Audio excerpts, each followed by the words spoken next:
Monday night, you're checking out Breakfast Soup Raw. Enjoy as Don Tony and Mish spill the soup about pro wrestling, sports, news, and pop culture. Breakfast Soup Raw. Breakfast Soup Raw. And now, your host, Mish and Don Tony.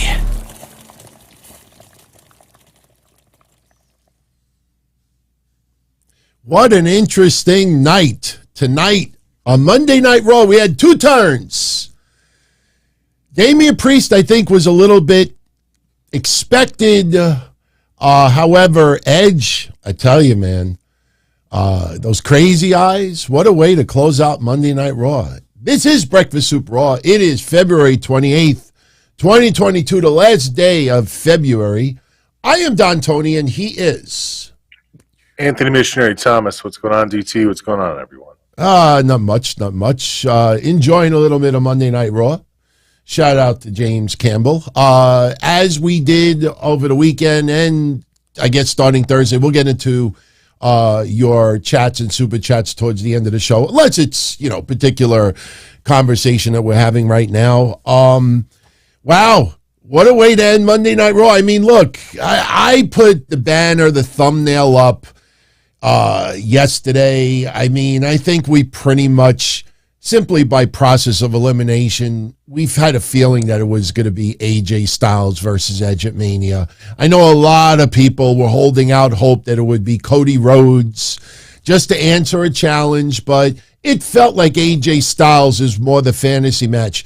What I think we didn't expect was a full-fledged heel turn by Edge, and not one but two concertos to AJ Styles. I thought it was fabulous. I mean, Edge at that very end looking like he almost wants to cry, with the crowd. I loved it. What did you think of Edge's turn and AJ Styles accepting the challenge? I mean, the way that it went down, it was pretty violent, pretty vicious of Edge. I wasn't expecting it. I don't think anybody else was either. And I think, like you said in the beginning, everybody was kind of on waiting for the Damian Priest moment. But Edge, man, I want an explanation, and I'm sure they'll give it to us over the next couple of weeks as to why it was so visceral against AJ Styles. I mean, as far as I understand, they don't really have that depth together. I know that they've feuded, before, but I don't know, man. To this level, you would expect that there's like some real meat to this story. Yeah. Because, I mean, for the longest time, Edge has been, the consummate babyface since he returned. I mean, he just wrestled against Miz and Maurice with his wife, Beth, in the middle of the ring as these champion heroic babyfaces. So it's really wild that he decided to take this kind of a turn, randomly on a Raw. Well, I'll say this. You think of his feud with Miz. You think of his feud with Seth. I mean, the guy has it, again, with the verbiage. AJ Styles is a trillion times better on the mic than he was when he first came into WWE. So I expect next week, maybe not necessarily next week, because AJ Styles would probably sell the concertos, and I would be shocked if he shows up next week, but I expect Edge to be on Raw next week to explain. And I expect him to sit in that ring with the spotlight on him to emphasize, the sagging skin and the age and the wrinkles, which makes him look even more evil. And I think he's going to come up with this passionate, deep explanation, probably topics that we would have never even thought about. Yeah, probably. I mean, that's where the interesting thing is for Edge's roles that he's played in the past. There's always a history behind it. There's always a story. I mean, like Edge or dislike Edge, his character has always been well attended to. And now that you have AJ Styles in this, it's obviously going to be a match that people are going to really enjoy at Mania. I just want to know more about the beef, the feud, if you will, between these two. Absolutely. Before we go any further, I want to welcome everyone. I want to give a shout out to Xylot Themes. If you saw this sign front center camera tonight, that was him showing a little bit of love for Donzilla, the leader of the Donzilla Army. Much love, Xylot. And a little announcement. We kind of touched on it yesterday, but tomorrow, just so happens on the calendar, it was not done deliberately, but tomorrow happens to be episode 5,000 for yours truly, combining the hotline and the podcast. So we will celebrate it on Patreon, but I will be putting the episode available online for everybody. So you will be able to enjoy it. It's a little special occasion. We'll have some lighthearted fun. But getting back to Raw tonight, actually, you know what? Let's go one step before. Because, wow. I mean, before we even talk about the 6-woman tag match that led to a confrontation between Bianca Belair and Becky Lynch that was just insane when I show the photos. But, you know, something I wanted to share with everyone. Last week you weren't on. And I opened up the show last week dispelling bullshit news, which was that WWE was planning on having the 4 horsewomen face each other at Mania, but then changed their mind once Ronda Rousey became available, which was 1,000% false. But then I gave real news, and I said that Bianca Belair and Becky Lynch was going to co-main event night 1 of WrestleMania. And I got that from someone who I trust, and I put it up there last week, and I said, look, I don't expect anybody else to report it. I said, but this is what I got. Well, The next day, when they announced Charlotte versus Ronda Rousey for night 1 of WrestleMania, you know, the people that are just clamoring, wanting to say, DT, you're wrong. You lied in fake news, which never happens on these shows. As soon as that announcement was made, you fucked up. You're a liar. You're this, you're that, you're this. Oh, you're changing the wording, and it's you're trying to cover your ass. And I stand by what I say. Of course, things could change. Of course, things could change. But I stand by what I said. And lo and behold, today, WWE made the announcement. And as soon as Bob exits my screen, it is official. Bianca Belair versus Becky Lynch, night 1, WrestleMania. Yeah. Now, let me ask you this. And it's not an I told you so. I mean, I got that from someone I trust. You know, I didn't make it earth-shattering breaking news. Otherwise, I would have tweeted it last week and tell everyone to spread it and this and that. I share with everybody here. That's all I care about. But let me ask you this. Just talking about this match for a minute. Yeah, they're kind of small. I guess we can leave it up there. Do you think 2 nights of WrestleMania, you want to go to both nights, you got to buy 2 tickets?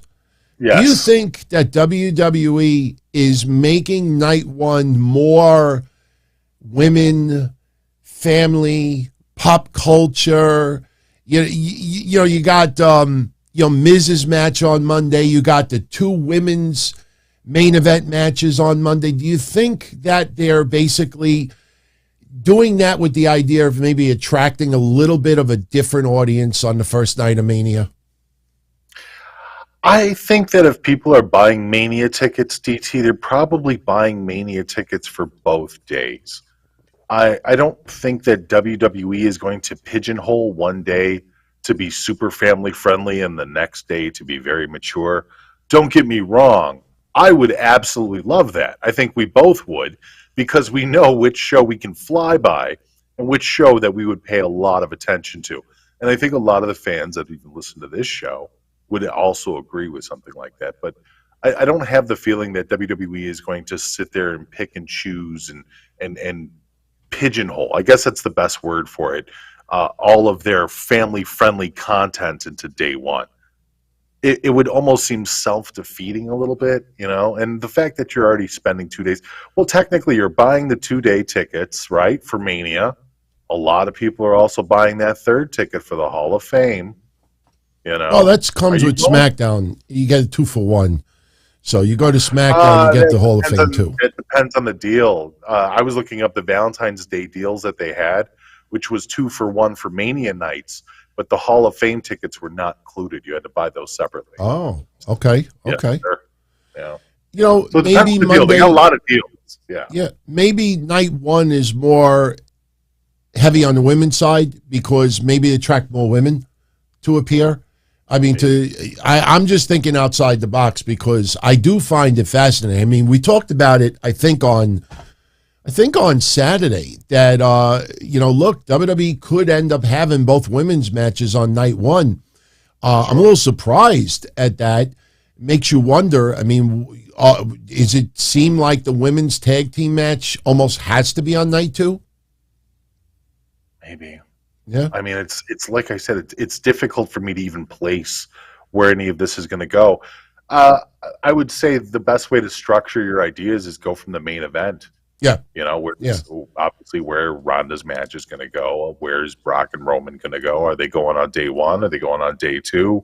There's a lot of, and I would almost expect the Roman and Brock to be the final match of WrestleMania. Absolutely. But I don't even know. It could be the opener. I mean, WWE kind of swerves things sometimes. And I agree with you. It should be in that slot. But if they decided to make it the main event of night one, would you be surprised? Oh, no. Brock versus Reigns is definitely night two. And it's closing out night two. Yeah, it's definite. But let me ask you this, since we're on the topic of this, because I think this is interesting. I don't want to spend much time on it. And I'm not trying to say this to Dave Meltzer, but just because Meltzer says it, doesn't mean that we now make it the focus of the episode tonight. We've talked about the unification of both belts. On Saturday, I put up a thumbnail here that said, be careful what you wish for, because if you only have one championship, that hurts opportunity for people like Big E and Bobby Lashley, Drew McIntyre, and others in the future. If you only have one championship, I think people forget the middle 2010s when Brock had the stranglehold. Now, a report came out today that Dave Meltzer said that even though there's a unification match, that each network, Fox and USA Network, is still going to have their own champion. So they're unifying the titles, but it's still being recognized as two champions, which I know for a lot of people it sounds stupid, but then I had a little light bulb go off in my head. And I was wondering what you thought about this. This is just an idea. Do you think that WWE could create the unified championship, the WWE Unified Championship, that when a heavyweight champion possesses both titles, Universal and WWE Championship, that they hold the Unified Championship? It's a singular title that represents all of WWE, and you still have the two, individual titles that you have to defend, but this way you have a one title representing the entire WWE, and you can have that person be a singular champion for a couple of months. But eventually, that person, it's all, see, I don't want to compare it to boxing, but, I remember when I first got into real hardcore as a boxing fan, when Mike Tyson came around, you didn't recognize that he had this belt and this belt, and he had the unified belt. So I'm thinking, do you think WWE may actually create a unified championship?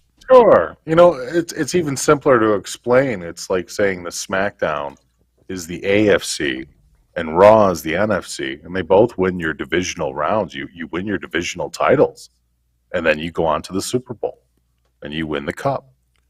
The Unified Championship would be the Super Bowl. Trophy, Jesus Christ. So, yeah, the Unified Championship could very well be the Heisman Trophy, I'm just thinking outside the box because, again, I know a lot of people today ran with that and said it sounds like a dumb, stupid, moronic idea that they could have unified but still recognize. I don't want opportunities taken away from people that I like, that I would like to see get elevated, because let me tell you something. When Vince said... Let me ask you something, though, before you get too far with this, because if you're going to play with the idea of a unified championship being separate from, the heavyweight in the world, how do you lose the unified championship? Well, no, if you lose one of those two titles, you're no longer a unified champion. Right, but the person that beat you for, let's say, the world title, they're just the world champion. They don't get but they don't get the unified championship. No. So the unified championship is a specialty championship that can only be worn if somebody possesses both belts. Yes. Okay. Vince McMahon said 8 years ago about going for the brass ring.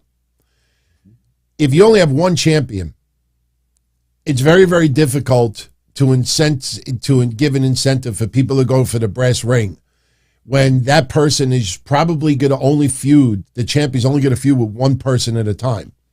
And if you have Roman Reigns and, Bobby Lashley and a couple of major heavyweights, it is, the day of another Daniel Bryan coming around and breaking through and getting past Batista and Triple H, that is almost non-existent. It rarely ever happens. It's like fantasy baseball. One of the reasons why I stopped playing fantasy baseball is because, you would have two ways to play. You would have like two individual leagues, just like Major League Baseball, or you would just have one league with all the teams, and it would be based on scores. And what would happen is, if you were playing on one league, and after 2, 3, 4 weeks, you're getting your butt handed to you, and you're all the way at the bottom, I can't tell you how many times 1, 2, 3, 4, 5 teams just give up, and they don't play for the rest of the year, and they screw up the whole league.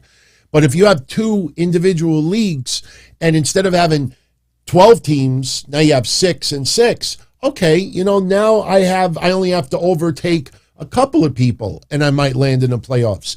They got to keep those opportunities. In this day and age, years ago, ending the roster split, yeah. But you end the roster split now. And I talked about it Saturday, you have wrestlers appearing on Raw and on SmackDown. Yeah, I wouldn't mind seeing Finn on Raw and SmackDown. Yeah, I wouldn't mind seeing, particular wrestlers on both brands. But you also eliminate opportunities for others to appear. So if Roman shows up on Raw and on SmackDown, that means that somebody that was supposed to be on Raw is not going to be on Raw because Roman is on Raw instead. You take tag champs. A big mistake in this day and age. That, because I see people already kind of freaking out at your idea here. And saying, what about the US title? What about the Intercontinental title? I don't think that necessarily plays a role in what DT is trying to say. No. The heavyweight and the world titles are something completely different, and unifying them is almost like an extra achievement. It's a physical belt to say that you have both titles. Like so for example, and maybe you can see this as well. The unified title having both of them would be an individual title, meaning that the other two titles probably don't have to be worn. Maybe they'd come out with all three, but I guess they really wouldn't have to. You just come out with the one. Yeah. And I guess that would be a cross-promotional branding thing, too. Yeah. The U.S. and the Intercontinental Championship is always a step down, and it's usually for wrestlers that either are on their way up, and this is a stepping stone, and it could also be for wrestlers who are established that likely will never make it to heavyweight championship status, but as a secondary champion. That's why when you look, sure, Savage ended up becoming heavyweight champion. You could go down the line with IC champions from years past, but you look at Honky Tonk Man, you look at Magnificent Morocco, you look at Ricky Steamboat, you look at others, they had no shot becoming heavyweight champion. So those secondary titles, you don't ever want those unified. That is a more approachable title for a lot of wrestlers. Heavyweight, all eyes are on you. And the WWE is, hopefully, it's just an idea I was thinking about tonight. I don't get paid from WWE, but just trying to think of ways that they can still have two titles because you don't want to take away opportunity. Let's be honest. You're trying to find ways to stop the bleeding. Yes. I understand very, very clearly what you're doing here. I think people think that you're just fantasizing about this stuff, but now you're trying to put a Band-Aid on a problem that WWE has once again presented themselves with.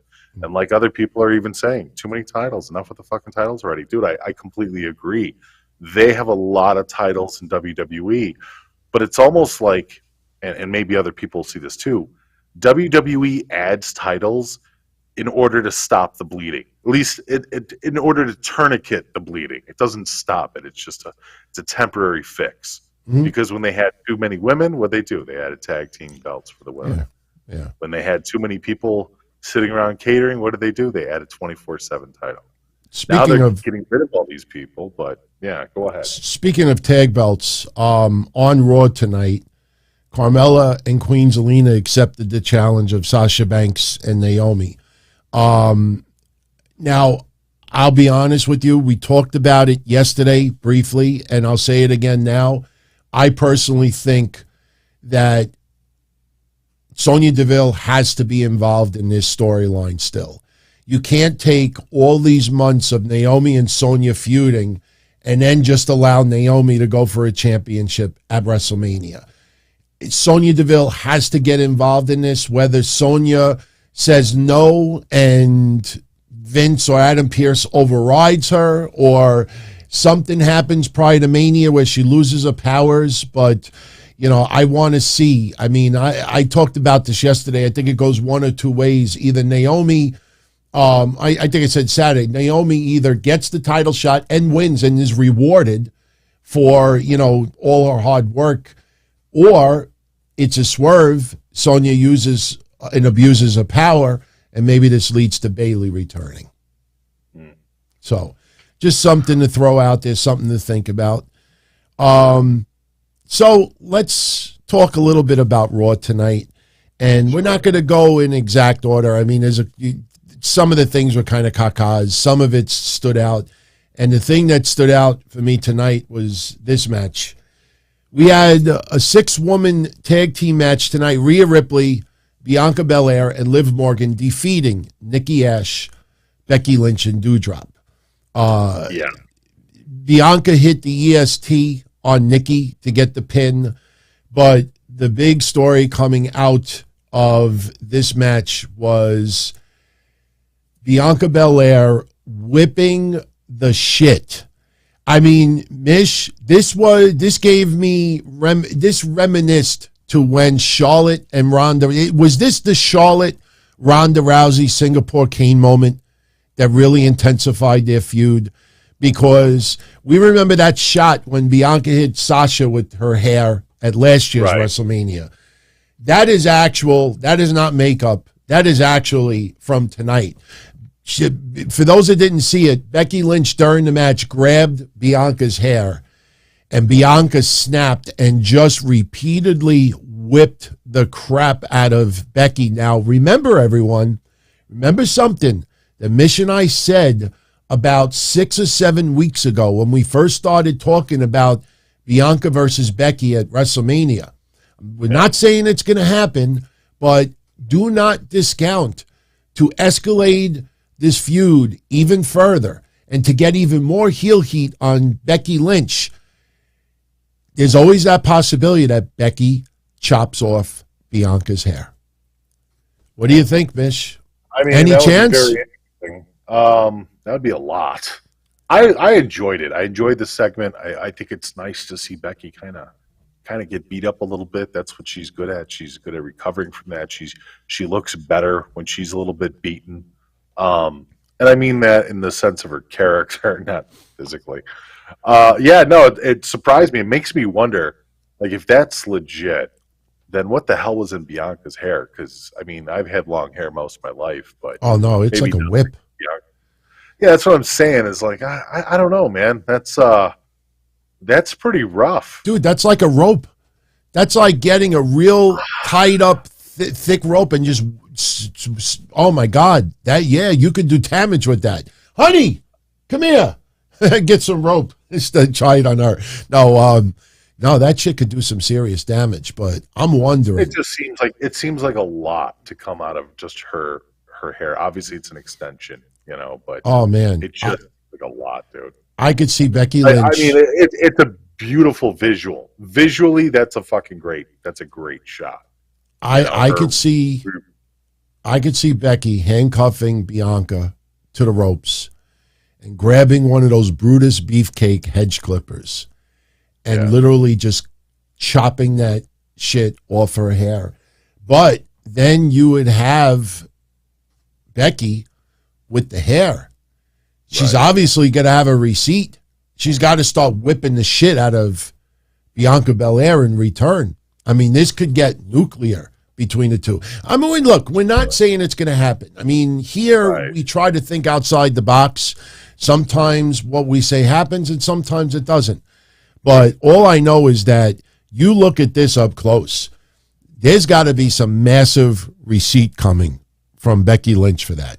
I mean, you don't even see her back. She's got it in her back, too. Yeah, that's fucking wild, dude.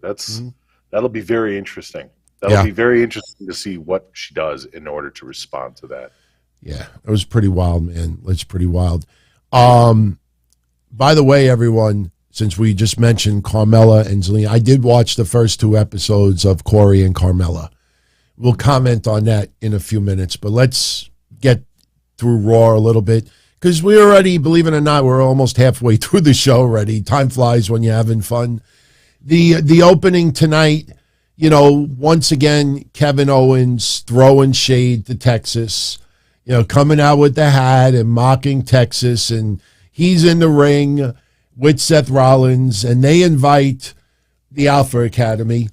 And my God, Chad Gable getting nuclear heat, talking about what, Ohio State University? Yeah.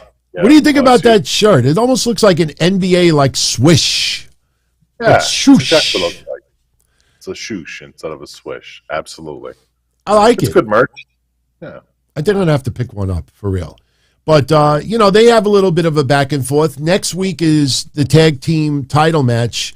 When we get to Randy Orton, you know, the little scare that happened tonight in his match. But, you know, we have some back and forth between the two. And we got a dumb moment where Kevin Owens and Chad Gable started arguing with each other.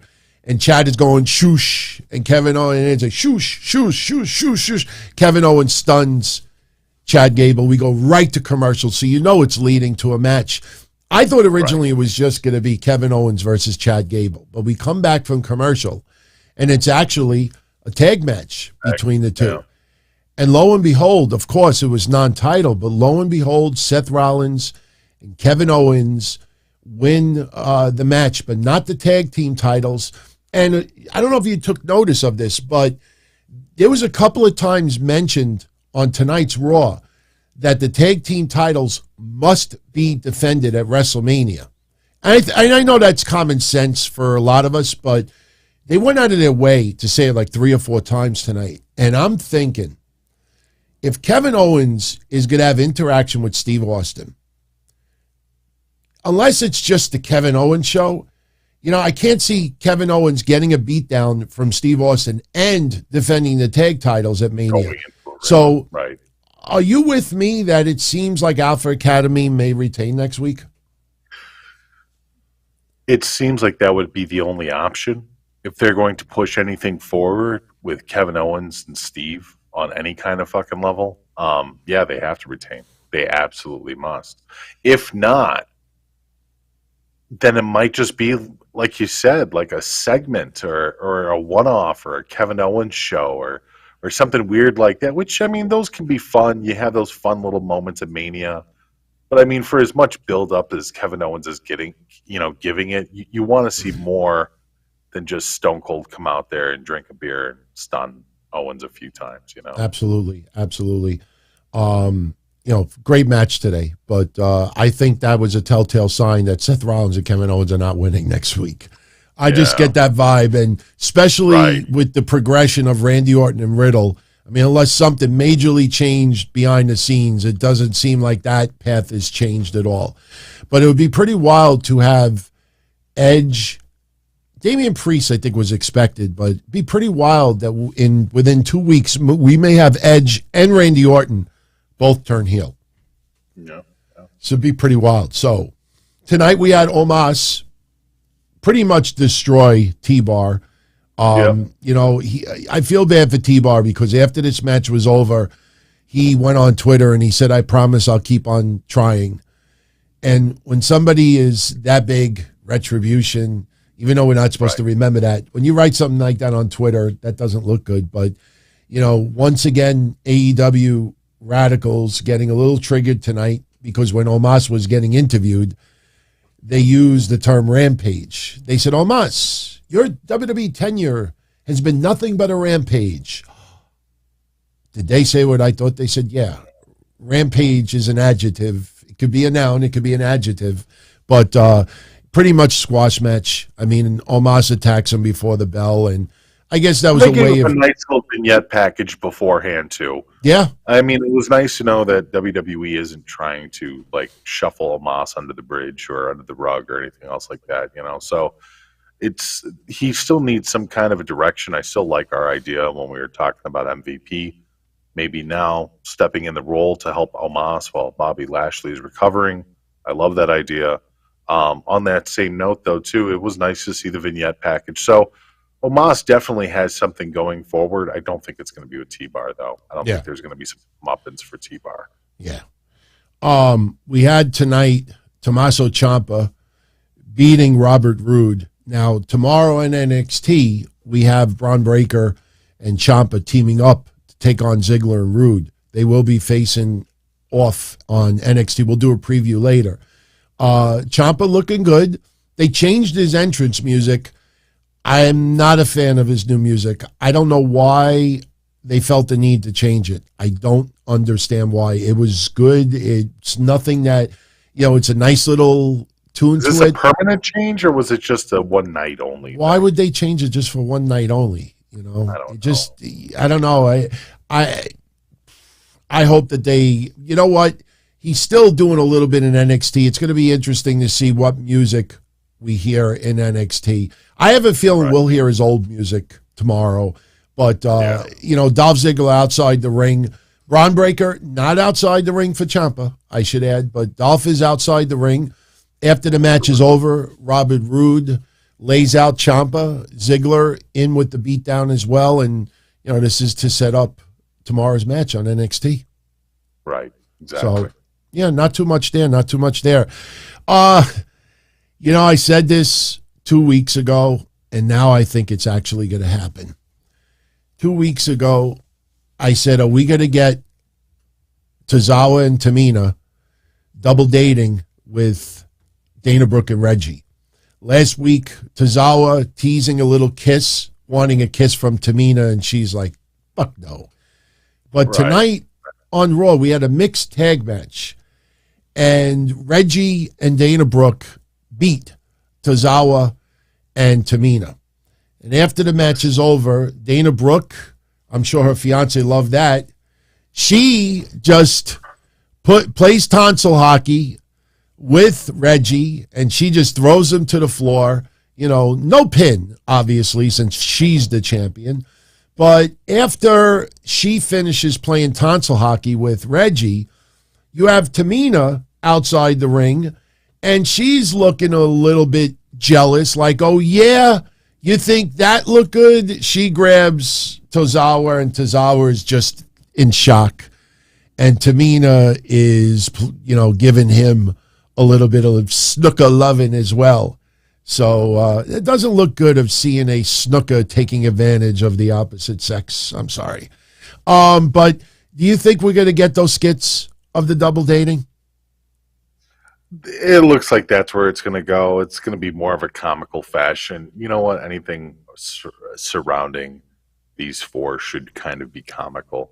Their characters don't really have a serious consequence in WWE, and they're not really beholden to any titles other than maybe the 24/7 belt going between Reggie and Dana. Yes. So, yeah.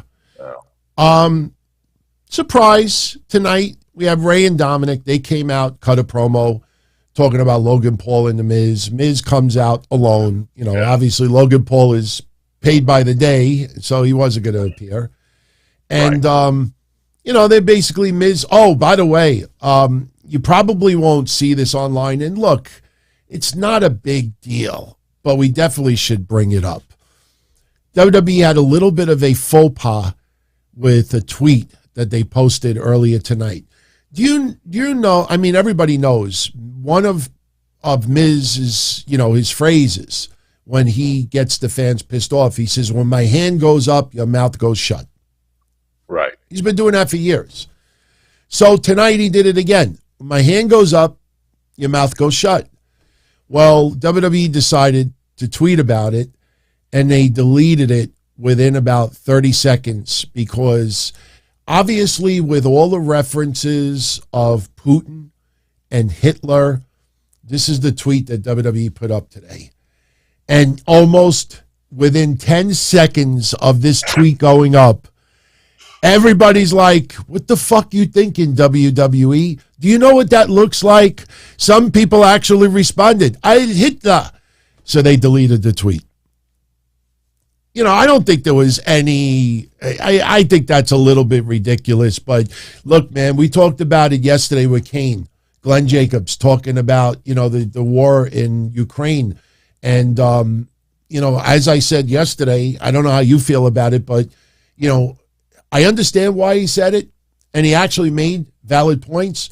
The problem is, in the middle of war and the way things are handled online, I almost feel that even if he was right, his chances of inducting The Undertaker probably just went down dramatically. I think he put his foot in his mouth yesterday and said some things. Oh, I don't know about that. I mean, we're talking about Glenn Jacobs, the politician, the mayor. Kane is a different entity. Oh. I understand what you're saying, but I don't think people, if Kane comes out there to Undertaker, I don't think people are going to start chanting Ukraine. And no, I know, but I mean? think there's going to be pressure on WWE. How could you have this guy? Oh, that's fucking. I know, but I think about Fabulous Moolah. I'm not saying that Fabulous Moolah was a saint. That's a totally different story, though. Fabulous I know, but Moolah WWE, PC, the way they are, WWE, I think, will cave in under pressure because, look, I'm not into cancel culture, but you know that it's alive and well. And honestly, you know, you don't want to piss anybody off, especially during a war as well. And like I said, I think Glenn Jacobs made some valid points. The problem is there's tens of thousands of messages of hate towards what he said. They're not going to just suddenly, you know, go pay attention to something else. If WWE announces that Kane is going to be inducting The Undertaker, all those people that are pissed off with Kane right now are all going to take it out on WWE. I don't think they matter, dude. I think you're misjudging how many people are going to actually fret about his reappearance at the Hall of Fame for Undertaker. We'll see. And not only that, it's more of an Undertaker call anyways. I mean, yeah, that's true. If Undertaker wants Kane to be the one to induct him, then be damned what the WWE vassal thinks. Yeah.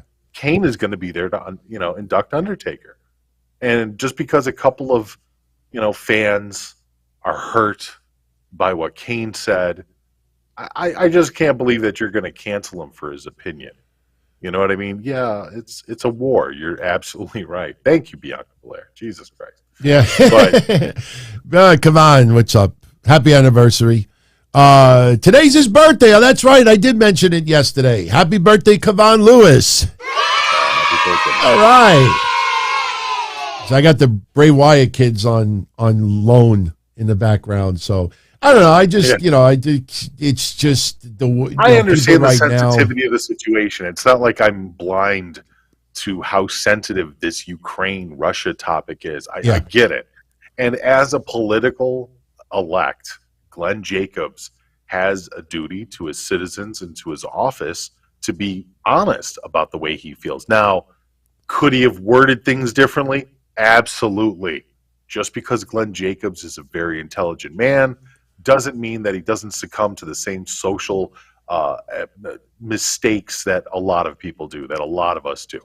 Yeah. He could have worded it better. He could have said it at a different time. I mean, like you said, he did bring up some points about the U.S. that aren't exactly something that, you know, citizens want to hear, but we have to understand. Yeah. The problem is that you're talking about the sensitivities of people online, social media. Dude, by the time WrestleMania comes around, most of those people won't even remember. And most of the people that are probably really sensitive right now probably aren't diehard WWE fans anyways. Yeah. Oh, we'll see. We'll see. So Miz comes out, little jaw jacking with Rey and Dominic Mysterio. Mysterios take on the Hurt Business, and we get a little surprise victory for the Hurt Business. Miz distracts Rey a little bit, and Miz runs through the crowd. Rey goes after him. Dominic gets a little bit distracted, so we get the fruit roll up, and the Hurt Business actually beat Rey and Dominic Mysterio. Good. I'm glad that they haven't completely given up on this team, and the idea of them winning a match here and there is not beneath them, So, that's fine. I did enjoy Corey's shots on Dominic's tattoos, though. I thought that was kind of funny. Yeah. But never mind the fact that, did you see Zelina's ink? Zelina's tattoos aren't very... Yeah, she's got like a little captain's wheel here, and then she's got something on her arm that's just so damn faded. Yeah. It's like, what did Dominic make that for? Well, like I said, we'll talk about Carmella and Corey's reality thing in a little bit. Plus, we got some news on Hulk Hogan. That's pretty. I got some pictures also, so we'll show that.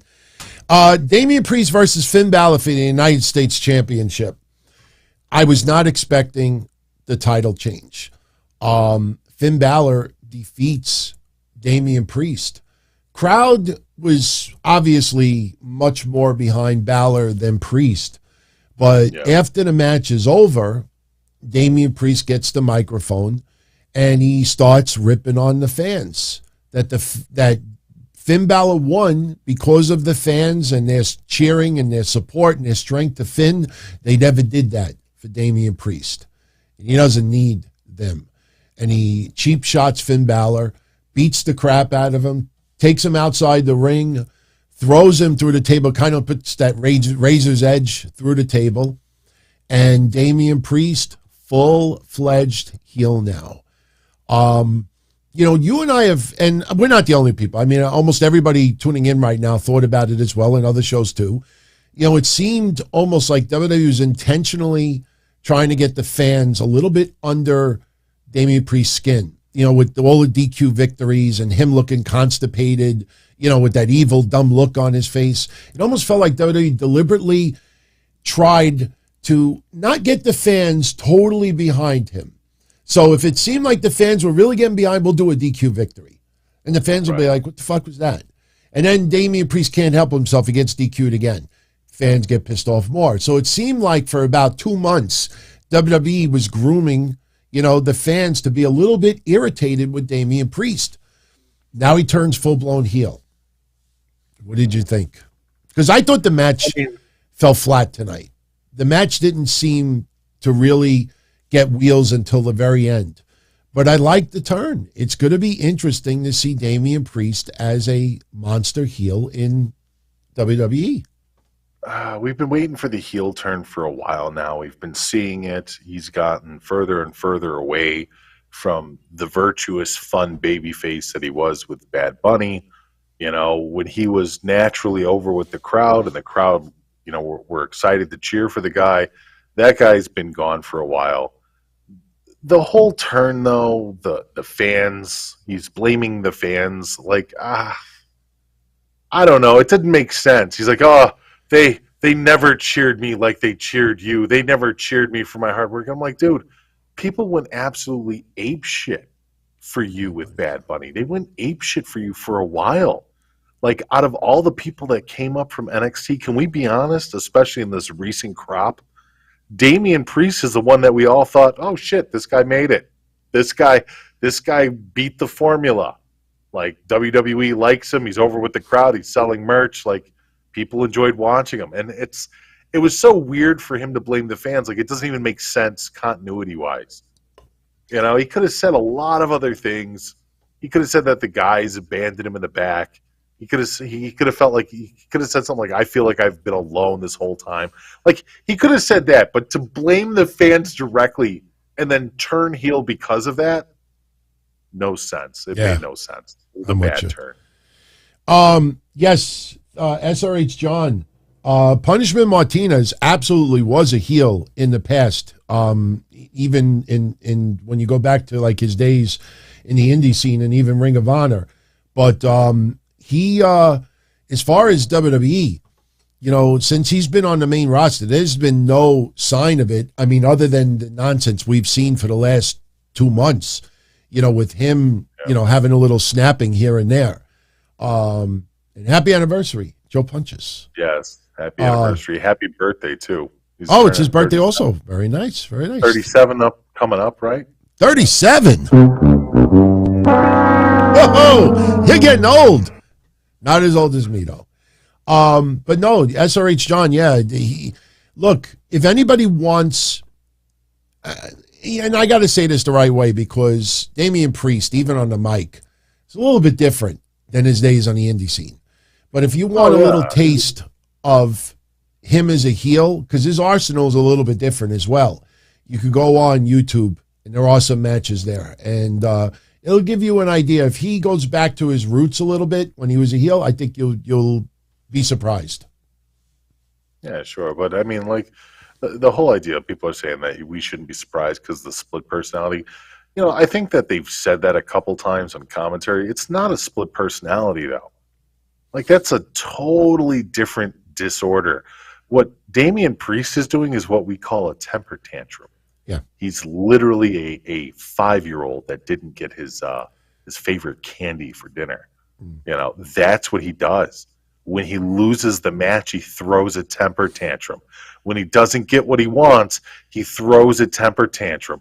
Split personality is like a whole other thing, Yeah, I don't want him cutting temper tantrums as a heel because he's doing. That's what made him a heel. I know, but now since he's a heel, he's got to be a vicious motherfucker. He's got to be pissed off the entire match now. He's got to. Dude, he's gonna be Christian. He's gonna be Christian after Grandma Staples told him that she didn't love him no more. That's what he's going to be. That's what Damian Priest is going to be. He's going to be post Grandma Staples Christian. Yeah. All right. We had also tonight. I think those were all the matches that we had tonight. We had a couple of backstage segments tonight, and Kevin Owens and Seth Rollins. They're teasing that they're going to win the tag titles, and then they'll go after the Usos. Title for title for title for title for title for title. They are, I hope WWE changed their mind about splitting them up. I mean, really, there's no need to. We don't need to have, like, 5 heel turns. You know what I mean? Like, You don't want them all right around WrestleMania season, and then for the whole year, you have next to nothing. We have Edge that turned. Damian Priest was expected, but he turned. Now everybody still thinks that Randy Orton is going to turn. Then you're going to have Kevin Owens turn on Seth Rollins, and yes, Kevin Owens is already heel, but Seth Rollins technically is too. Huh? We didn't talk about Randy Orton, the scary point after that match, did we? Well, yeah. Oh, yes. Let's talk about Randy Orton. Yes. Thank you. Tonight we had RK Bro take on the Street Profits. And, Street Profits backstage promo before the match, and they're talking about how, they win this match, because WrestleMania is coming up, title shot. Now I'm thinking the tag titles is going to probably be like a 4-way. It's probably going to be a gauntlet. I expect a gauntlet match for the tag titles at Mania. But the Street Profits take on RK Bro tonight, and the end of the match not only looked botched, but I hope Randy Orton's not injured. I mean, Montez Ford has one of the most beautiful frog splashes that I have seen in my lifetime as a wrestling fan. I think back to RVD's, think back to Eddie's, think back to a few others. It's beautiful. But sometimes when you're more concerned about how much lift you could get, and not focusing totally on the person in the ring, I think that's where you run the risk of, something going awry. And Montez Ford went up, and then when he went down, it looked like he landed against Randy Orton's shoulder. Some people think he got the wind knocked out of him. I don't know. I watched it in slow motion, and it looked like he got nailed in the shoulder. So after Ford hits him with the splash, Randy rolls towards the corner area, and Ford puts the pin on him. Randy Orton, I guess, was supposed to put his foot on the rope. On the ropes, yeah. Right. But he was so knocked silly that he was too far away from the rope. He tried to put his foot near the rope, and then you saw Angelo Dawkins kind of like swat his foot away. Even though he missed the foot anyways. Yeah, he swatted it anyway, even though it didn't hit the rope. And then Randy Orton was down. I mean, at the very end, Randy Orton got up, which is good. But that was a scary moment, man. Yeah, I think it was more along the lines he probably got the wind knocked out of him.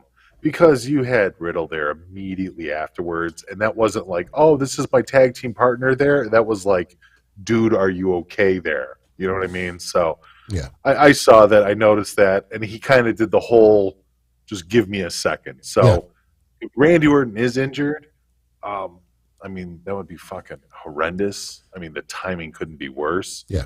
But I'd like to, until something is actually reported, I just thought he got the wind knocked out of him. Yeah, I'm hoping he just got the wind knocked out of him. I hope.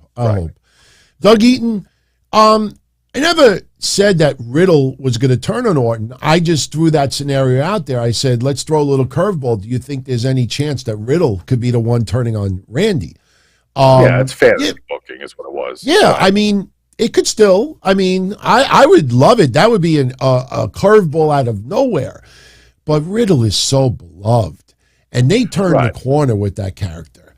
I mean, I don't know the precise moment, but Riddle went from what seemed like a stoned moron that hung out in the beach all day to one of his most beloved WWE characters. Let me ask you something, because, now we're talking about another heel turn. Do you think all these heel turns right before WrestleMania is a good idea?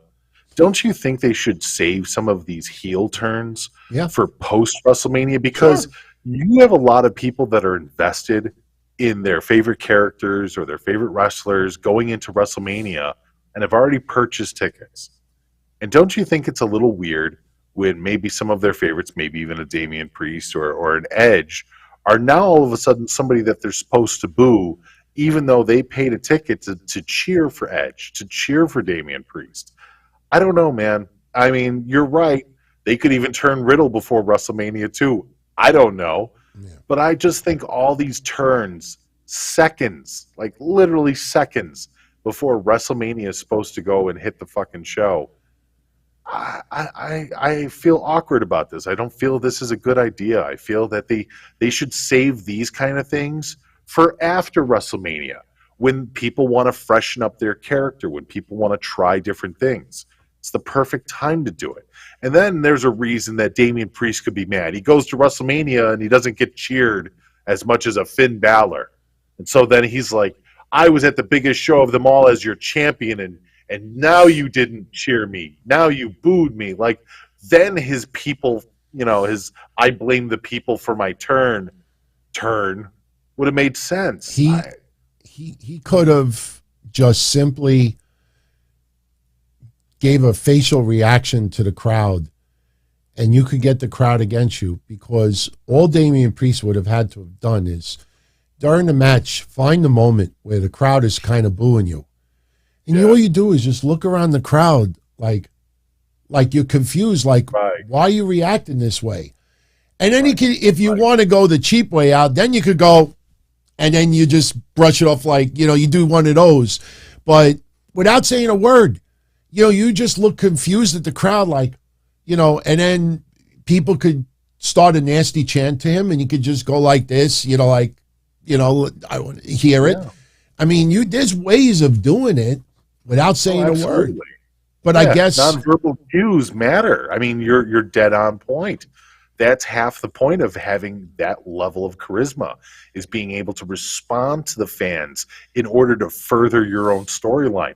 He should have been frustrated. If he was going to blame the fans tonight, he should have been frustrated for weeks and been showing the fans that he was frustrated with them for weeks. Like, we know he's been doing the temper tantrum, but that was against his opponent. You know what I mean? Like, Yeah. if you're going to turn, then you can't just surprise everybody and say, surprise, you all suck. You know, it's just. The perfect example was Rock and Hogan at WrestleMania. When they both turned and looked at the crowd, and The Rock had that confused look on his face, like, why are they chanting for Hogan? And all throughout the match, he fed into that. And the crowd felt it back. And the more Rock did that, the more the crowd went against him. Right. Perfect. Beautiful. And he knew exactly how to handle it because Rock is a heel, knows what he's doing. Rock is a face, knows what he's doing. And same with Hogan. So you had two consummate professionals in a high-caliber match that both knew how to react to whatever the crowd threw at them. Yeah. Crazy. Yeah. James Campbell, no, like I said earlier, I think we're going to get a gauntlet match at Mania for the tag titles. I think we're going to see, the Street Profits. If Alpha Academy retains, I got to think of maybe Ziggler and Roode. I mean, we're probably going to have a gauntlet. It almost feels like that's the way they're going with this. We don't even know exactly what the Usos are going to be doing yet. I mean, they're taking on the Viking Raiders. I don't expect them to lose the titles, but then again, anything is freaking possible at this point. But no, I don't see, and I definitely don't see WWE doing something like a TLC match with those guys. Nothing against those guys, but I don't think a TLC would be their expertise. If you had like your typical Hardys, Dudleys, Edge and Christian, that's a possibility, but I don't see a TLC there. So that pretty much was Raw tonight. I mean, we already talked about Edge turning on AJ Styles. I can't wait till next week to see Edge's explanation. And it's almost going to be like theater. It's almost going to be like theater. He's going to be in the ring. Well, this is important, too, because, I mean, you're talking about a big heel turn. Another big heel turn right before WrestleMania. No explanation on the table. No one was expecting this. No one was expecting AJ to be the target of Edge's vitriol. So, yeah, I mean, the story next week, Edge's explanation next week had better be good or people are going to fart all over this real fast. By the way, I thought I had a Veer Mahaan picture available. Oh, I do have a Veer. Just so you all know, tonight Veer tied Emma for the consecutive weeks when Emma was coming back, the remaking of Emma or Emmalina. So tonight was, but he did wrestle in a dark match. We don't know who he defeated. Austin Theory beat Apollo Crews, and yes, we're going to talk about that now. We had a segment tonight on Raw with Vince McMahon and Austin Theory. Now, if anybody tuned into our show Saturday, I talked about that. I think it's going to be Pat McAfee versus Austin Theory. I think WWE may hype up Vince in the ring. Maybe they make it like God, hyping up that God was going to be in the ring. But I think in the end, there's no way you let someone who is almost 80 in the ring. I don't care who it is, why it is. Who reported that? There was was it Meltzer that reported that Vince is getting in in-ring shape or something like that? I find that ridiculous. Some weird news site, and I thought it was Meltzer. I could totally be wrong, but somebody was reporting it last week that it's rumored that Vince is getting in ring shape, and I was like, ugh. Yeah, no. Who the hell wants to see that? Dude, it was painful to watch him when Kevin Owens took him out. I know. Well, I mentioned it Saturday. Yeah. Look, I said Saturday that Austin Theory is going to show up on the Pat McAfee show, and maybe Austin Theory attacks Pat McAfee, and that sets up a match with Pat McAfee versus Austin Theory. WWE could very well advertise Vince versus Pat McAfee, but in the end, it's going to be Austin Theory. That is going to be the one taking on Pat McAfee. It's just insane. And plus, why would anybody want to see that? I mean, why would anybody want to see somebody? Nobody wants to see that. Nobody wants to see that. Nobody wants to see Vince in there. Because, look, even if you don't like Vince, you don't want to get hurt. Come on. Like, I know the most diehard AEW fanboys always wish death on Vince, but you don't actually mean it. Yeah. You know? By the way, if anybody has not checked it out yet, yes, I'm plugging it because it was an awesome show. It felt like a pay-per-view. It felt like a holiday. Oh. Thursday. I thought you were talking about Carmella and... Oh, no, I'll mention that now. But Thursday, we had a special episode. I had Solomonster on here. We talked about Cesaro leaving WWE for now. We talked about a wide array of topics, and it was just an awesome episode. So when I go like this, you'll get the link, and you could go check that out. Today, I checked out the first 2 episodes of Corey and Carmella. Each one was about 10 minutes long, and basically the episodes were focused on them looking to buy a house in Pittsburgh. They set up the show itself. They obviously are madly in love. They are very, very sexual. And they also talked about, Corey Graves having 3 kids, and Carmella gets along with his kids. And they're looking for a house in Pittsburgh, Pennsylvania. That's pretty much what it was. If anybody's ever watched any of those house shopping shows on some of those cable channels, it's like a low-budget version of that. The only thing that I came out of those 2 episodes is that if I ever went house hunting and I ever had my fiance dress up the way that Carmella dressed up for house hunting, I would not be buying a house. I would, I'm not saying that she was not nice to look at, but Carmella wearing some very revealing outfits, teasing a lot of sexuality. I mean, the upcoming episodes, you're going to see dildos, you're going to see scenes. They already showed that in episode 2, so. Yeah, but they got a little more deep into it. Oh, of course. But I mean, I'll spoil it. I'll spoil it for people. So Corey Graves is a skinflint, and he couldn't hire movers. So he got his brother, the wrestler, to move all their stuff into the Sam new Adonis, apartment. I think his name and, is. oh, no. He drops one of the boxes, and it's full of vibrators and dildos and cheese graters and other, there's a cat o' nine tails or some shit in there. And Corey's like, oh, I wish you wouldn't have found that. This is not planted at all. This is totally real. Did I really put that there? Oh, yeah. It's very forced. It's very choreographed. I mean, and the funny thing about it is each episode's about 10 minutes long. And you're in episode 1 and they're house hunting. You're in episode 1 and they're house hunting. And you're about 4 minutes in. And Corey says, we've been looking for houses for 6 months. I mean, put it this way, by episode 11, they should have had 5 kids already, been divorced, found new people, and had new relationships. They are flying through this. I mean, I don't know. It was entertaining. You know what, I did learn a couple of things, though. For people that don't check out their podcast, if you want relationship advice, apparently the Corey and Carmella podcast is about fixing people's relationships and giving out relationship advice, because those are 2 people I really want relationship advice from.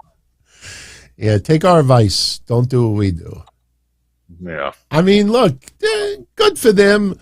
Look, the next episode, it goes up tomorrow. So episode 1 and 2 is up on WWE's YouTube right now. Episode 3 goes up tomorrow, and episode 4 goes up on the 2nd. Yeah. So, yeah. Darren, be good boy, Darren. Be good boy. We don't do that here.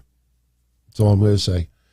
All right, let's talk about a couple other things. Oh, we'll stay on the topic of Corey for a minute. Corey Graves made a little comment that got a little buzz online. Now, I ask you, is it who everybody believes it is, or could it be somebody else? On his podcast, he finished up with talking about the rumors of a return. And he says, and I quote, if the rumors do in fact prove to be true, we may have another familiar face back in the fold between now and the Showcase of the Immortals. This is one of those ones where if you know, you know. I'm not going to speak to it any longer. I'm going to feed the rumor mill. That's what I'm doing. I'm feeding the rumor mill. I'm stoking the flames and I'm pouring gas on the fire. If the rumors are true, I couldn't be more thrilled. Mish, is he talking about the return of Cody Rhodes or is he talking about the return of Elias? I thought he was talking about the return of himself. I can't wait for another Corey Graves match. Did you hear that he was cleared, DT? Yes. Crazy. Yeah. Crazy. I thought he was going to be in the Royal Rumble. I thought he was going to take his jacket off, go in the ring, get eliminated, and put his jacket back on, just like what Jerry Lawler used to do. Right. You know? Right. Yeah, that's a good one. I didn't even think of that. He could be talking about himself. Right. That's pretty genius, man. That is pretty genius if it ends up being. So, Hulk Hogan is officially divorced again, and he's off the market because he's already dating someone else. If anybody remembers, it was about 12 years ago. Hulk Hogan married Jennifer McDaniel, and after 12 years of marriage, actually technically 11 years of marriage, they are officially divorced. He got divorced about 4 months ago. And not only is Hulk Hogan divorced already, but he's already found a new person. TMZ got this picture of Hulk Hogan. I'm assuming they're doing karaoke inside his place because I don't know too many karaoke shops that have a Jimmy Hart, like cardboard cutout on in the place. But Hogan her name is Sky. Is it just me, Mish? But when you think of his first wife, his second wife, and his now girlfriend, they all seem to look pretty much the same. In fact, if I was him, I'd be a little. The girl with the black jacket, she probably should be a little nervous. I think Hulk was probably. Look at Hulk's face. He's probably looking at her in a trance. He's like, "Oh my God, Sky, get the fuck out of here! I think I found number 4." Look at him. He's in a daze. He's in a daze, or he's took a bunch of Xanax. But what do you think? Hulk dating this blonde girl named Sky. I mean, good for him. And now, is it Hulk Hogan that got divorced, or is it Terry Bollea? Yeah, this might be Terry. It might be Terry Bollea. But yeah, that is his new squeeze. So Hulk is no longer. I will say this: it's pretty interesting that he filed for divorce in, I think, the fall of 2011. By October, it was finalized. I mean, I know he doesn't have the assets that he used to, but I find it odd that they granted it so quickly that she didn't resist either. I'm curious. Maybe there wasn't a 90-day compete clause in that contract. I mean, you think maybe there was a prenup when they first got married? Oh, yeah. Fuck yes. After Linda? After the insanity that was Linda I just Hogan, answered my own question. His prenup was bigger than John Cena's dating prenup, Oh, yeah. Oh, yeah. So Hulk is off the market. So 2 more things before we get out of here. Shane McMahon, I know a lot of people clickbaited that Shane McMahon challenged Hulk Hogan to a match. It's not true. For those that don't know, Shane McMahon was spotted at Madison Square Garden, and in the inners areas of Madison Square Garden, they have this whole tribute area. They talk about Muhammad Ali. They talk about the Knicks. I mean, it just goes on. And there's an area dedicated to WrestleMania. Shane McMahon, all he did was pose in front of this area. And he put on Twitter, he's like, Hulk, you got one more match in you? He was not actually challenging him to a match. He was just showing Hulk that he was at the Garden and he was posing in front of this. This is pretty cool. It's got Piper's boots in there. It's all about WrestleMania 1. I love that. I really do. I cannot wait to physically make the trek to the museum when it's finally built. But I really do love that. And that's what it should be. Like this WWE museum should have been in existence for a while now. I'm really surprised that only in recent years have they done anything for it, because there is so much history that WWE needs to cover. Because I don't think that, and maybe I'm wrong on this. Do you think that the museum is just going to circle around WWE and maybe WWF and WWF and Capital Wrestling? Do you think they'll even go back that far? They'll Or go. do you think that they're more expected to go even deeper and go into, the AWA, the NWA, the WCCW, the Japanese? Like, do you think that it's going to be an all-encompassing wrestling museum? No, or this is it mobile. just Mobile display that they're going to do is going to be pretty much focused more on. Oh, not the WWE. mobile. I'm talking about because they're building the museum. I'm talking about the museum. Oh, when they do the actual museum, yeah, they got to go back to other areas of history. They want to attract as many people as possible. And you will see other areas featured in there. Absolutely. I mean, I hope so, dude. They will. Do. They will. They have to. They have to. The only problem is that, a lot of memorabilia from other promotions from many years ago is almost non-existent. So there's not a whole lot. I mean, they might just have a wall that just shows highlights of some championship memories over the years. I expect them to talk about even the 50s and 60s, and how wrestling changed, and, even the racist element in it when you talk about, some of the good guys that have actually helped, narrow the divide and have everybody come together. But, I think it'll be very much inclusive. Absolutely. Absolutely. I hope so. Yeah. I really do. Ratings, very quickly. Rampage is rating not very good, 473,000, which is the lowest since New Year's Eve, which New Year's Eve I don't even count because that's technically a holiday. SmackDown went down a little bit also to 2,114,000. Impact is still stuck in the mud at 111. And then you have your ratings from earlier in the week. This Wednesday, we only have 2 matches announced. It's a 6-man tag on AEW with Hangman Adam Page, John Silver, and Alex Reynolds versus Adam Cole, Bobby Fish, and Kyle O'Reilly. Then you have the Casino Tag Team Battle Royal, and the winner of that will join Bobby Fish and Kyle O'Reilly, and then they will take on Jungle Boy and Luchasaurus at Revolution. I'll get into Revolution later on this week. NXT tomorrow. It's got a pretty decent lineup. I mean, I know Draco Anthony, versus Harland, is pretty much going to be a squash. Von Wagner versus Andre Chase will be But then you got Gunther versus Solo Sikoa. You got Braun Breaker and Tommaso Ciampa versus Robert Roode and Dolph Ziggler. And you have Pete Dunne challenging Carmelo Hayes for the NXT North American Championship. It's pretty solid. You think we're going to get any more Nikita Lyons shots? I hope so.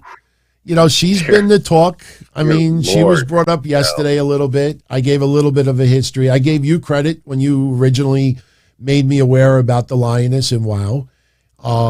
There's quite a bit of footage about it on her online. I mean, I think people were more enamored in the outfit and the pin than the actual in-ring ability.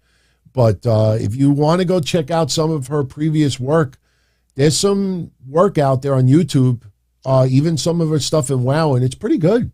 She's not bad. She also has a personal website up. I don't know if it's still working anymore. Yeah, it does. I checked it out. Oh, did you go behind the paywall? No, I didn't go behind the paywall. I just did a Google image search, and that's how the site came up, and it showed like some of her bios and everything. Okay. Yeah, no. Yeah, she had a paywall with some videos and pictures, and I couldn't see because it didn't work. Yeah, no. I could find out if the paywall is still there. I mean, look, it's NXT. It's not WWE contract. So, a lot of people forget that some NXT wrestlers still had Cameo accounts, even while they were in NXT. In fact, you might even still find 1 or 2 active on Cameo. The contracts in NXT are a lot thinner than what they are in WWE, even though they're all owned by the same area. So, all right, before we wrap this up, a couple of questions and a couple of super chats. Some of these I think are just meant more to be a little bit comical. Bob, I do not believe Dana Brooke is a future WWE Hall of Famer. She will be a future WWE Hall of Fame attendee, like she will sit in the crowd and watch Hall of Fame ceremonies, but no, she's not Hall of Fame bound. I think you agree with that, right? Yeah, she's not. No. I'll take another Coco Beware induction. Yeah. Yeah. Last time I was at a wrestling show was an indie event, and I might go to the Garden Saturday. Problem is I got to take the future missus to get a stress test done. She's getting it done. So that's Sunday morning, and we really were not looking to be out till the wee hours the night before, so we don't know. When was the last time you went to a wrestling show? What was it? CM Punk's debut. December? CM Punk in AEW, right? It was after that. I went to, I went to something with Krauser and Corvin. That was after that. I think that was in December. Okay. Oh, why am I blanking on it? Jeez. Did you just get like wasted or something? No. I was there. I had my brother with, and he brought his daughter with, and it was the very first time she got to see women's wrestling up front. It was pretty badass, actually. Oh, I can't. AWF? No. Was it? I don't know. I don't know off the top of my head. Holy shit. Okay. Yeah, but it was back in December. Well, the one before it was CM Punk's AEW debut, which is pretty damn impressive. Right, that was August. Yeah. That was in August. That was cool. That was cool. Much love to Eddie K, tuning in from Columbus. And much love again to SRH John, talking about Punishment Martinez earlier, a.k.a. Damian Priest. So, yeah. Mish, we are at an hour and 20. I think we can jet out of here. Sure. Doug's got a quick question. Celebrate anniversary. What's the favorite wrestling event you ever attended? I mean, I can go with the obvious kid one, but I really enjoyed the Elimination Chamber in Milwaukee, Wisconsin. That was a lot of fucking fun. It was a lot of fun because I didn't expect the crowd. I got to say this, which is really weird because Chicago crowds are very angry and very ruckusy. Wisconsin crowds are a lot more drunk and funny. They're both great wrestling crowds, but I was really impressed with how much I enjoyed the Milwaukee crowd, at least for that event. And the fact that people were singing along for Santino was hilarious. I won't forget that. But, yeah. It's good stuff, man. Here's a little fantasy match that was thrown out here. Oh, that's not it. How come that did? Oh, here it is. Okay. I know this was brought up yesterday, and I forgot. Sasha Banks is not going to AEW. I think she probably would have a decent match with Jade Cargill. She'd carry Jade Cargill, but no, that's not happening. Yesterday, I posted some funny content yesterday about Sasha Banks. Is she trolling Vince McMahon? I definitely suggest you go out of your way to look at it because Sasha Banks posted a video on Instagram. I don't want to give away the video, but everybody and their mother, after we talked about it yesterday, all said the same thing, that Sasha Banks has this weird friendship with Vince McMahon, almost in a way where, how some elderly people may enjoy like some young person, like having some fun with them, like kidding around. Like Sasha posts a couple of like tweets where she sarcastically will thank Vince McMahon if you look at some of the emojis and everything, but she posted a little video clip on Instagram, which basically, and you got to look at the time frame because she posted right at Elimination Chamber, and she wasn't in the chamber. But she posted something about like a little kid crying, and the little kid is given a stack of money, and the kid suddenly smiles. And it comes across as cryptic that every time she complains about something in WWE, she gets what she wants. And it really, I'm not the only person that says it. We even went down her social media wall, and you see person after person after person that feel the same way. She's got this interesting friendship with Vince McMahon. Very interesting. So, but anyway, shout out to Neer getting chemo today, and definitely let us know that everything goes well. Wow, you're up early, man. He's in Israel right now, so it is early over there. So hopefully you normally get up at this time. Alexa Bliss off of Raw today. Don't read anything into that. Right now, the focus was on, just what we got tonight. She was in Elimination Chamber. She did a decent job. They don't want to, it's just basically feeling out right now. Even, look, we talked about it with Shotzi Blackheart. For those that didn't check out my show Saturday, go out of your way, because a lot of people are not aware of Shotzi Blackheart's serious lower back pain that she has. And there's a little video link as far as like her getting some, serious treatment for it. If you really pay close attention, Sasha Banks was not 100% at the Rumble. Shotzi is not 100% now. And Alexa Bliss is not, they're bringing her back slowly because she hasn't been in the ring all that much. So I think we are done. So awesome. Yeah. So everyone, it's been great. Mish, I will see you tomorrow on Patreon. I know we're doing a rapid fire episode to celebrate number 5,000. We'll probably tell a couple of retro stories and have a little fun. Absolutely. Yeah. So, should all right. Good. Much love. Much love to everyone. Thanks. Be well. Take care. Bye. So, everyone, I'm going to wrap this up. A couple of things very quickly.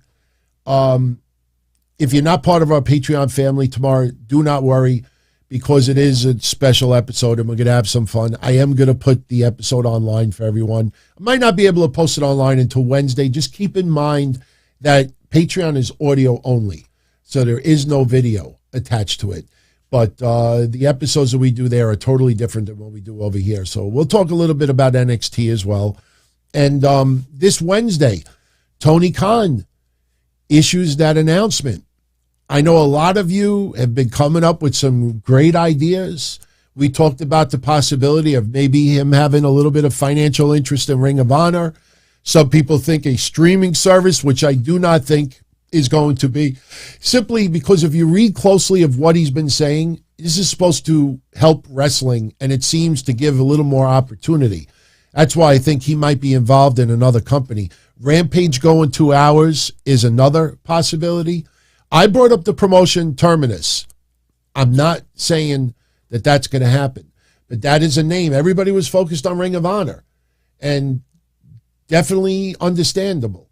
But, do not discount the possibility of another promotion as well. I don't think Impact, and I certainly don't think NWA, but Wednesday we should know. No Forbidden Door references. So this is bigger than Forbidden Door. Now, we'll talk about it Wednesday also, that AEW is going to California finally. They're also going to be going to Canada. And I wonder if any of this Owen Hart Cup has anything to do with their appearance in Canada. I would think that common sense, that would be a great idea to do. Not trying to put words in anybody's mouth, but, I'm going to get the information and we'll talk about that on Wednesday. And, we'll have a great week. So, everyone, I thank you as always for tuning in. And if you enjoyed today's episode, smash that like button. I would really appreciate it. If you know anyone out there that might like the channel, let them know about it. For everybody who is new here, based off the episode we did Thursday, welcome aboard. Enjoy your stay. And I hope to see you either tomorrow on Patreon, on the Discord, or Wednesday after Dynamite. So, yeah, it's going to, look, I think this announcement with AEW is going to be pretty nice. I mean, I don't think he's blowing smoke. I mean, we've all agreed that this Forbidden Door reference is a little bit played out. And, I've compared some of his announcements to like a Cracker Jack box. You don't want people tuning in just to expect surprises. This, though, feels different. And I think he's getting involved with another promotion. And I think that some of the stars that do not get the opportunities that should on AEW television, I think. And look, we could always include the possibility of a working relationship with New Japan. Maybe this is a possibility. Maybe they're going to send some AEW talent to Japan, and in return, some talent from New Japan comes to the States for an extended period of time. That's a possibility as well. So whatever it is, we'll talk about it. And then later this week, we'll get into the updated lineup for WrestleMania. You know, we're starting to get a good idea of what night one is going to include and what night two has in store. Let me know what you think about that idea about a unified championship. Because if you have a new title that represents both brands and you have a singular champion for both brands for the time being, you know, it's something that would be pretty cool, I think. I mean, it's just thinking outside the box, trying to make sense of what's going on with this unification match. Because you think unification, you think two being made into one. And then you have what Meltzer said. So I'm thinking, okay, then have one title that represents someone who is champion for both brands. Doesn't happen often. And that would be a very exclusive class. If you think about it, in the future, it would be a very exclusive class. In 5-10 years, you may only have 2, 3, 4 people to have the honor of being the unified champion.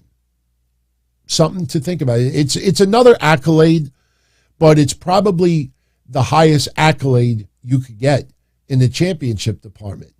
That it's so rare to have someone be the unified.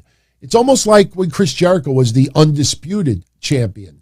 You know, the only thing is he had both belts on him. So, I don't know. We'll see. Let me know what you think. And I thank you, as always, for the support. Thank you for your appearances tonight. Love chatting with all of you. And I'm out of here. Yes, let's see if Nikita Lyons shows up on. And there's a lot of attractive women in wrestling. Come on, it's not all about Nikita Lyons. So, good night, everybody. As far back as I can remember, I always wanted to be a podcaster. For me to live any other way was nuts. To me, those goody-good people who worked shitty jobs for bum paychecks and took the subway to work every day and worried about their bills were dead. I mean, they were suckers. They had no balls. If I wanted something, I just took it. I ran everything. I paid the bills. I paid the host. I even paid the masked maniac. Everybody had their hands out. Everything was for the taking. We always called each other good fellas. You would always hear from somebody. You're gonna like Don Tony. He's all right. He's a good fella. He's one of us. But if you're part of my crew, nobody ever tells you they're gonna get rid of you. It doesn't happen that way. There weren't any arguments or curses like in the movies. See, your haters come with smiles. They come as your friends, the people who've claimed they care the most for your life. And now that's all over. And that's the best part. Today everything is different. There's lots of action. I don't have to wait around for everything like everyone else. Oh, I didn't get the vaccine? Fuck you, vaccine me. Oh, your delivery guy has COVID? Fuck you, feed me. Right after I moved here, I ordered egg noodles and ketchup, and I got spaghetti with meat sauce. I'm no longer an average nobody, while they get to live the rest of their lives like a bunch of schnooks.